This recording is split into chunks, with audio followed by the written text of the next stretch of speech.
A square dance is usually 4 boys and 4 girls, and they dance patterns in tune with the music that's being played, whether it's fast or slow.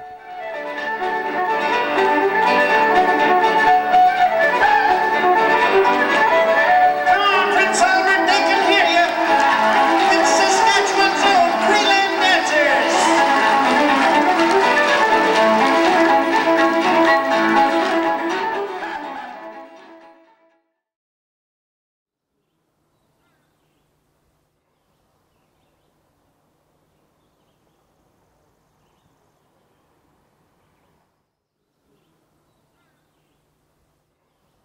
Our parents used to love dancing, and that's where we picked that up. And from there, as we got older, we gave it a try with younger kids. We started with the Creeland Dancers when we went to watch the Square Dance Jamboree in Yorkton, Saskatchewan, to see what it was like. And then from there, we gave it a try that just took off. Well, we formed this dance group because we saw when we went to Yorkton how it was for both young and old. When we started, we saw that it was like the younger ones really enjoyed it. Fun, and I thought maybe it was a way of keeping the kids doing something, which turned out to be the best move we made with young kids at that time. Dancers used to practice here in the house. We used to push everything aside and then they'd dance around here. And of course they weren't, when we first started, they were just young, then they were small. And we also had another platform out in the bush over there, and that's where they used to practice also. Well, actually the platform was big enough for the kids to dance and also to have fun. Sometimes people would be passing by here on the road and they probably heard some music. They'd stop and they'd come and watch the dancers practice. And they used to think that it was such a lot of fun watching them.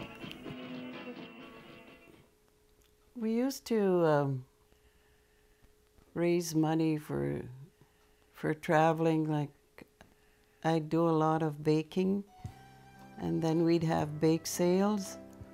And I did a lot of sewing. I made quilts, and then some of the dancers would sell tickets for the blankets. People were very generous to us. Well, we had a bottle drive. I think our yard was just full of bags of bottles at that time. How people donated, it was surprising. Even from towards PA, we had donations. My name is Ken Therese Seesequasis. I'm 36 years old. I'm from Beardy's. Currently, I work at Willow Cree Health in Beardy's. I'm employed as the acting director of health, and then I'm also the financial manager.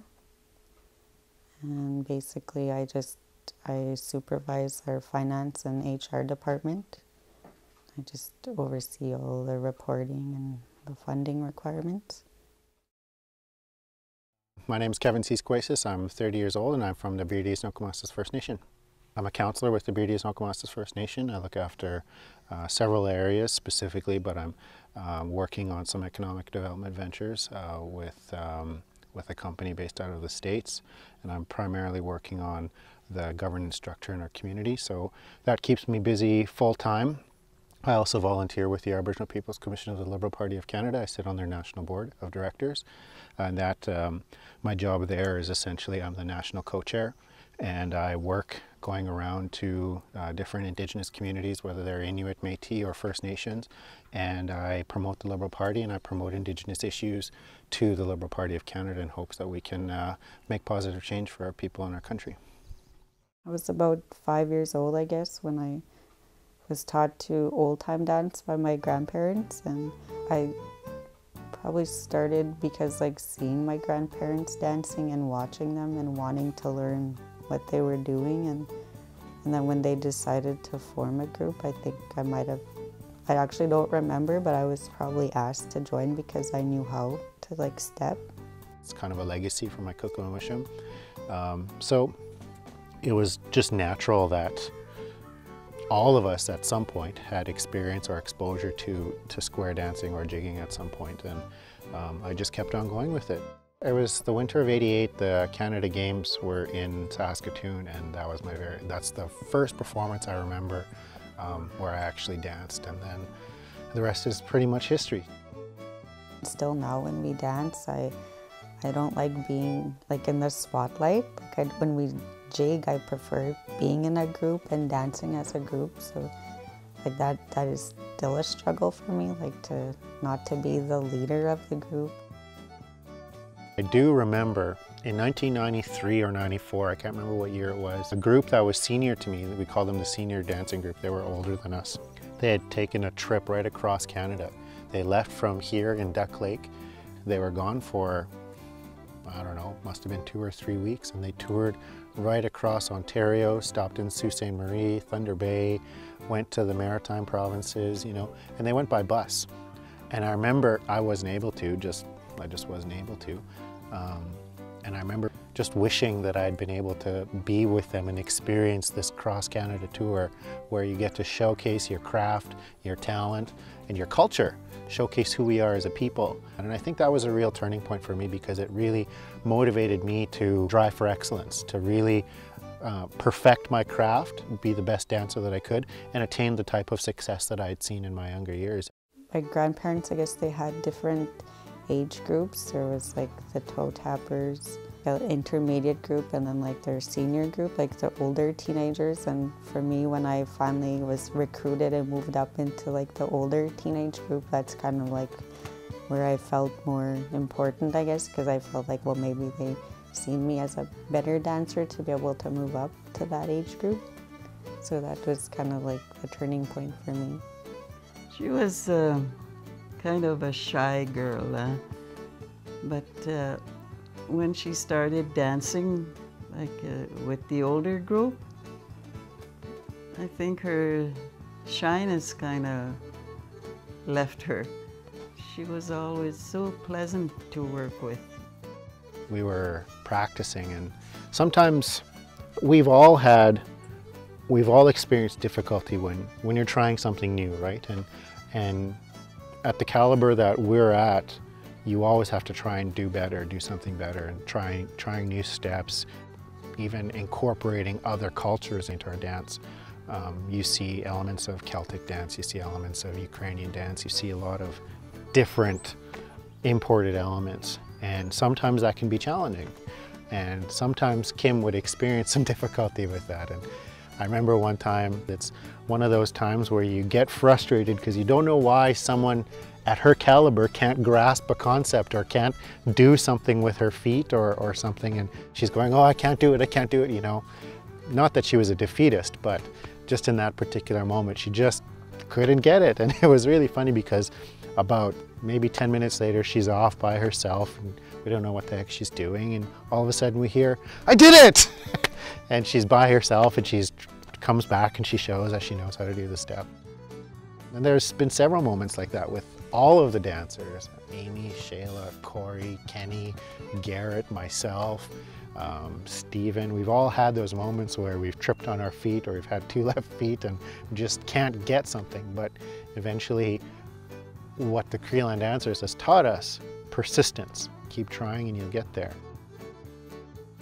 When we went down east, and she had turned 16, July 13th, in '93, and Rita McNeil sang happy birthday to her. We were stopped at Rita McNeil's tea house.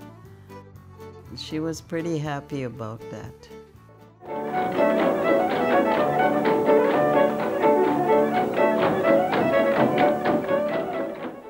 Kevin's personality, I think he made like a perfect lead dancer because he has good leadership skills. Like he's always able to just take the lead and to guide everybody to not just while we're dancing, but just anything, I guess. If he sees like that we're not, I guess, getting along or whatever, then he tries to get everybody in order. Well, it took the shyness out of him when he first started dancing. I remember this was a square dance jamboree that they had here at the rec center. And he was just a little guy then. And he was short, yeah? And he danced with one of the other dancers a little taller than him. And it was kind of funny to see when they'd be twirling, and he had to go on his tiptoes so he could reach the top of the head of the girl. He used to make people laugh. That's right. And he really developed into our leader for his group of dancers, you know. Yeah, he just takes the lead in everything, and it's good for him now with what his life choice is, the career that he's going down. I guess when I was a teenager, one major challenge for me was, I guess, my social life. I wanted to be able to like play sports and hang out with my friends, but at the same time, I still wanted to go on these trips and square dancing, so that was like a challenge for me. I think when I was in grade 12, I quit dancing for a while, and I chose to, just to have fun with my friends and whatever, and then I ended up I guess regretting it, and I started dancing again, and then as I became an adult and having children, that was a challenge as well. Like a lot of times I brought my kids with me, even when they were babies. I think Brayden was 3 months old when I started dancing again, and so that was a challenge, like bringing my babies along and who's going to watch them while I'm dancing, but I still, stuck with it. I really look up to Kim. Kim is truly inspirational. Her dancing ability, she's a first-class dancer. Caliber is second to none.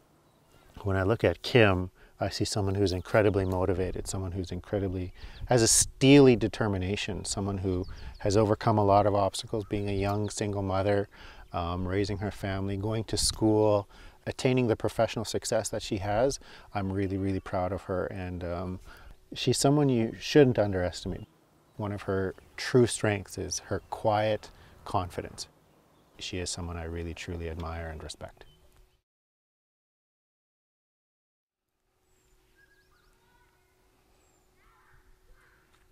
The biggest challenge I faced was for a period of about 6 or 8 years, the dancers did nothing. They were just not performing. And that was really disheartening for me because I love dancing. I'm passionate about it. It's part of who I am. A lot of people look at the Creeland Dancers in a very, very favorable way. The Creeland Dancers were the premier Western Canada's, in fact, I would say Canada's finest square dancers. And that's a reputation that I'm very, very proud of. And not being able to live up to that when people would call to book the group, that was, I think, the biggest challenge for me, is seeing all of the dancers go their separate ways, but not go their separate ways, just go off and do other things. We were always together because it was primarily family-based. There are more than 140 dancers in the Creeland Dancers throughout its history. Some people are in their 50s now, but the thing that connects us is dancing. So I'm passionate about it, and not being able to do that was a very big challenge. And when we got back into it, we just jumped in head first. And I think that's, again, that spirit of determination, that confidence that we always knew we had, and that passion for doing what we love came out again. And we were able to demonstrate to our community, to the province, to Canada again, that we're back and we're just as good, if not better, and we can still tear up the dance floor. Well, for me, I guess I'll have to be thankful that I was able to travel across Canada with them. We were in Prince George, BC, all the way east to Halifax, and we stayed 2 nights at Charlottetown, Prince Edward Island. That was a good experience for us and the kids, you know. I'm really proud of them now because most of them are working, and well, some are raising a little family, and that's what we had expected from them. So I'm very proud of them. We've all taken so much from this. It's taught me respect. One thing that respect and dogged determination, just keep going no matter what. There have been times in my life where it's been dark, and I've experienced things, we've all experienced things in our lives that that have just caused us to reflect. Keep pushing, just keep pushing through it. No matter what life throws you, just keep going, and it'll get better, because it always does. It always does. Just to be grateful for the opportunities that we have. Like, if I had been taught to square dance, I wouldn't have went on these trips. Like, always had something to do. Like, almost every weekend when I was like a kid and a teenager, we were always traveling places all the time, and like, I'm very grateful for those opportunities. Ken and Therese, my Kukum and Mushroom, they are incredible people. They've given so much of themselves and of our family. Our family has given so much to this cause. It's taught me a great deal about selflessness and service. One thing I hope that the Creeland Dancers can do over the next 5 to 10 years is instill our craft, our talent, our energy, our motivation, our determination into our children, our youth, and our community, those people who can't play sports, or who don't want to play sports, or those who are not interested in all of the other commonly accessible things. Sometimes it's not because they can't, sometimes it's because they're just not interested, or they're not exposed to other things. Maybe a person isn't good at volleyball, but they can run, so maybe they're good at track and field, but they just haven't had the exposure to know that they excel in that. So I'm hoping that we can transition our group, the talent that I have, the talent that Kim and Amy and Cree and Shayla and Brianne and Corey and Danny and Ryan and Kenny and Chris and Curtis and all of these other dancers, I hope that one day that energy that exists in my veins and my muscles can be transferred into my cousins, my nieces, my nephews, those younger than me. They've got energy and they've got talent. I think maybe this is where they can try it out. So I'm really hopeful that that's something that we can do in the future.